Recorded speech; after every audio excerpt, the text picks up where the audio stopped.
राव इंद्रजीत सिंह, आरती राव, तमाम जो कार्यक्रम अलग अलग होते हैं, कहीं ना कहीं दर्द है या फिर तकलीफ है कि भाई इस परिवार को वो जो मिलना चाहिए था वो नहीं मिला है। नहीं, गलत बात है ये, मैं कहूँगा नहीं। लेकिन एक बात तो, आप क्या नहीं दिया? हम्म,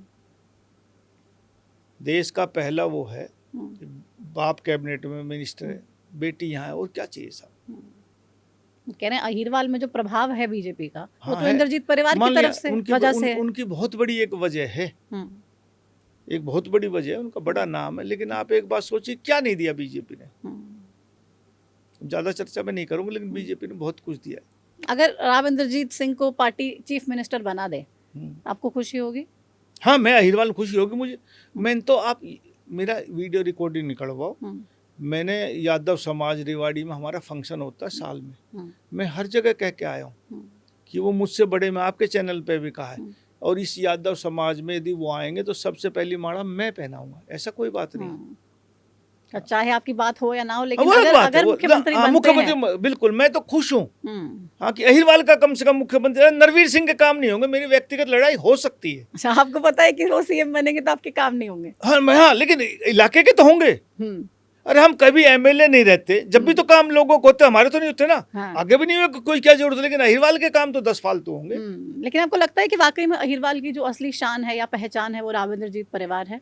ना, ये ऐसी गलत बात है, ये नहीं ना, ये मैं नहीं मानता। ऐसी बात नहीं, सबकी पहचान और पार्टी की पहचान ज्यादा, आप मानो। तो मतलब अहिरवाल में बीजेपी ज्यादा हावी है कि इंद्रजीत परिवार? बीजेपी ज्यादा हावी है। जब बीजेपी हावी होगी और माननीय मोदी जी की मीटिंग होगी 13 सितंबर या 15 सितंबर था, उसके बाद राव इंद्रजीत आए बीजेपी में, तो वो ऐसी एक ऐतिहासिक जनसभा हुई तो उसमें राव इंद्रजीत सिंह थे ही नहीं उस समय। तो ये बात है, भारतीय जनता पार्टी के कैडर बेस्ड पार्टी है, उनका अपना जनाधार है, ऐसी बात नहीं।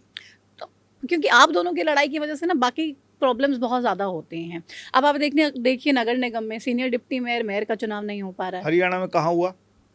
गुटबाजी की वजह से ना, कहीं भी नहीं हुआ। तो आप, हमारी क्या गुटबाजी है? आप एक जगह मानेसर को छोड़ के बता दीजिए जहाँ चुनाव हुआ हो पूरे हरियाणा में, तो गुटबाजी कोई केवल यही है क्या? फरीदाबाद में भी है, नहीं पार्टी पर्यवेक्षक और जगह भी तो, नगर निगम और जगह भी तो वहां भी नहीं हुए। 10 तारीख के बाद ये जैसे लोकल बॉडीज के चुनाव हो जाएंगे, उसके बाद आप देखेंगे चुनाव हो जाएंगे। तो अकेले गुटबाजी की बात नहीं, गुटबाजी नहीं है ना, ऐसा नहीं, गुटबाजी होती, लेकिन नहीं ऐसे सोच रहे हो आप। 10 तारीख के बाद आपको परिणाम नजर आएगा। क्योंकि लोग कह रहे हैं कि भाई सीनियर डिप्टी मेयर और मेयर में आप दोनों की ठनी हुई है, वो चाह रहे हैं कि उनके लोग बने, आप चाह रहे हैं कि आपके लोग बने। जो पार्टी कहेगी वो बन जाएगा, बिल्कुल गलत बात है। ये तो मीडिया वाले, अखबार वाले, कुछ लोग हमारे कुछ उनके कह देते हैं, लेकिन एक्चुअल बात है जो पार्टी कहेगी वो बनेगा। क्योंकि फरीदाबाद में भी बड़ौली साहब पहुंच गए, पार्षदों की मीटिंग करी और उन्होंने साफ तौर पर मना कर दिया कि नहीं, ऐसे नहीं होगा चुनाव। हाँ, तो पार्टी को लोगों की सुननी चाहिए, और वो पार्टी सुनेगी, फैसला जो होगा वो माना जाएगा।